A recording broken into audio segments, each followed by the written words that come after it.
Dua, tiga, siap, action. Assalamualaikum warahmatullahi wabarakatuh. Ketemu lagi dengan saya Santri Jadi. Alhamdulillah siang hari ini saya berjumpa dengan seorang pengusaha muda. Ya, pengusaha muda lobster dan juga seafood. Produknya ada apa, Pak? Lobster gajah, Lobster gajah, terus terus kepiting jambu, terus apa lagi? udang tiger, Udang tiger sama gurita ya. gurita. Gurita. Ya. Anda semua berada dalam channel YouTube Santri Jadi. Bagi Bapak Ibu Saudara sekalian, mohon juga berpartisipasi untuk memberikan sedekah. Ya, like dan subscribe channel Santri Jadi untuk konten-konten yang bermanfaat untuk inspirasi sukses kaum muda muslim zaman now. Nah, ini saudara saya tinggal di Palabuhan Ratu. Saat ini kita berada di samping pesisir Palabuhan Ratu. Nama beliau adalah Bang Zen Mubarok, seorang pengusaha muda lobster yang mendistribusikan hasil tangkap lobster dari para nelayan yang didistribusikan dan dipasarkan di beberapa tempat di Indonesia. Hari ini kita akan bercakap, menggali bagaimana beliau membangun usahanya sehingga sampai sukses saat ini. Bang Zen, Assalamualaikum. Waalaikumsalam. Insya Allah. Ini wajahnya sudah, cahaya surga sudah ada nih ya. Sejak kapan ini Bang Zen memulai usaha lobster ini? Semenjak saya usia di sekitar 17 tahun, Pak. 17 tahun ya. Terus Sekarang saya terus-terusan menggeluti bidang lobster ini karena memang ini usaha kayak turun-temurun dari kakek, dari bapak, melanjutkan usaha orang tua ya. usaha online. Ini jarang loh ya anak muda sekarang yang melanjutkan usaha orang tua. Biasanya anak muda kalau sudah kuliah, sudah berpendidikan, pulang ke kampung, tidak mau lagi melanjutkan usaha orang tua. Ini Bang Zen luar biasa. Dan sekarang kalau tidak salah omset satu bulan kalau normal sebelum Covid berapa Bang? Sekitar 60-70 juta. 60 sampai 70 juta omsetnya. Itu omset apa profit? Profit bersih itu. Oh, profit bersih 60 sampai 70 juta untuk seorang pengusaha muda lobster. Ini lobster ini distribusikan dari Palabuhan Ratu ya. Khusus ini adalah ciri khas langsung Pelabuhan Ratu. Oke. Yang mau di laut. Bisa diceritakan Bang tentang usaha lobster ini? Jadi pada awalnya saya itu adalah marketing. Bapak saya itu memang dari dulu jualnya lobster ini. Dulu lobster ini tidak sampai dikenal oleh orang-orang luar juga. Karena kan dengan beda jenisnya, terus jenisnya yang agak sedikit lain dari yang lain gitu. Tapi kalau lobster gajah ini, kalau misalkan orang sudah makan, pasti dia ketagihan. Apa kelebihannya lobster gajah ini apa Bang? Jadi kelebihan lobster gajah ini kan, lobster ini berada di dasar, paling dasar laut banget. Artinya 200-300 meter laut yang ada lumpurnya, disitulah baru ada lobster gajah. Oh iya. Ini yang nangkap nelayan. Nelayan langsung nelayan kita. Berapa hari nelayan untuk menangkap lobster sampai kemudian bisa menghasilkan ini?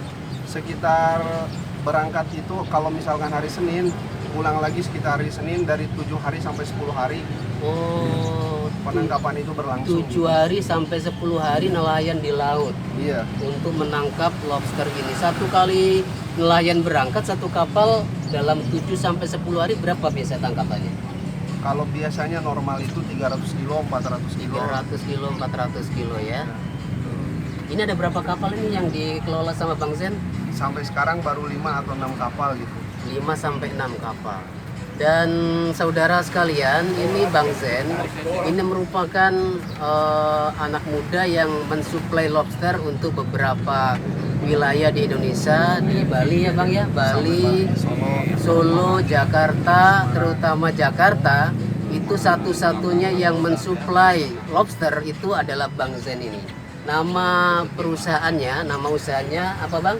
Taloka Al Paroki Indonesia. Taloka Al Paroki Indonesia. Paroki Indonesia. Nah, bagi saudara sekalian yang ingin menikmati lobster itu sudah ada lobsternya Bang Zen ini sudah banyak di Jakarta dan biasanya didistribusikan di restoran-restoran Korea ya, restoran-restoran Korea. Dan tidak tahu kenapa ini orang Korea suka sekali makan lobster karena memang kandungan vitaminnya, proteinnya cukup tinggi dan juga perlu kehati-hatian. Tadi kita sudah menikmati lobster. Mohon maaf ini sudah habis ini dihabiskan sama pasukan ini ya, sehingga tidak tersisa sama sekali. Tapi kalau menikmati lobster ini harus hati-hati karena tingkat kolesterol cukup tinggi. Ya, makanya dalam Islam sesungguhnya etika mengkonsumsi makanan itu adalah kulu wasrobu wala tusrifu. Makan minum tapi jangan berlebih-lebihan. Makan secukupnya dan nikmatilah apa yang dianugerahkan oleh Allah kepada kita semuanya. Nah, Bang Zen ini menjalankan usaha dan kebetulan kemarin waktu pandemi Covid sempat berhenti ya Bang ya? Sedikit ada. Oh, sedikit berhenti. Meskipun berhenti tetap banyak pesanan juga ya? Pesanan, karena kita online gitu. Oh, juga melaksanakan marketing online juga ya? Marketing online juga. Nah, ini pengalaman menjalani usaha ini bagaimana Bang Zen? Apa pernah mengalami keterpurukan atau stabil terus usahanya? Di pas saat itu sekitar tahun 2019 kami ada banyak sekali barang yang sampai barang itu puluhan ton, ada sekitar 20-30 ton. Karena pasarnya mungkin belum memadai dan kita juga tidak bisa suplai keluar. Kita di sini kadang-kadang penyimpanannya kurang begitu maksimal gitu. Iya. Karena kan ketika pada 2019 bulan 8 sampai bulan 10 itu pada saat itu lobster lagi banjir-banjirnya. Jadi gak ketahan gitu. Mungkin kita ada barang sampai 20-30 ton, terus penyimpanan pun gak stabil. Disitulah kita mengalami keterpurukan.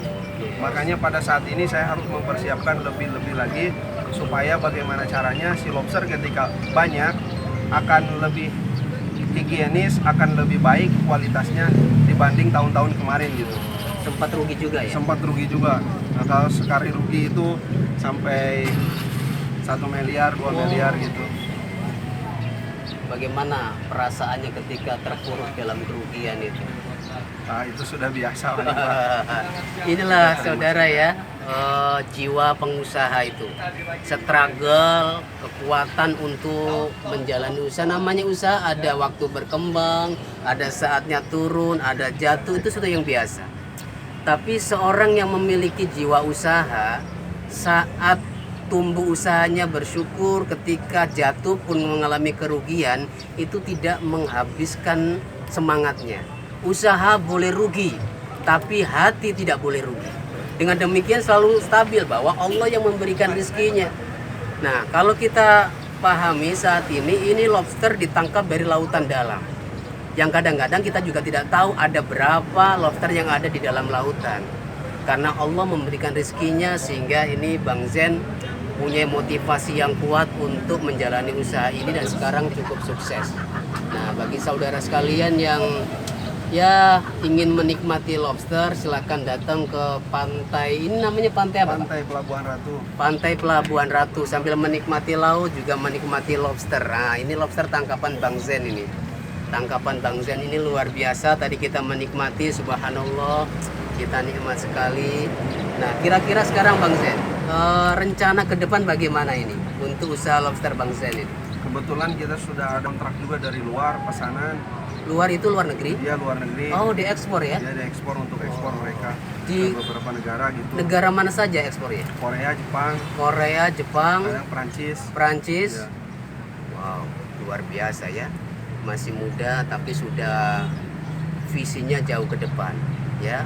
Bisa ini tangkapan dalam negeri, produksi dalam negeri, tapi bisa diekspor jauh ke depan pada negara-negara, ke Korea, Jepang, Perancis.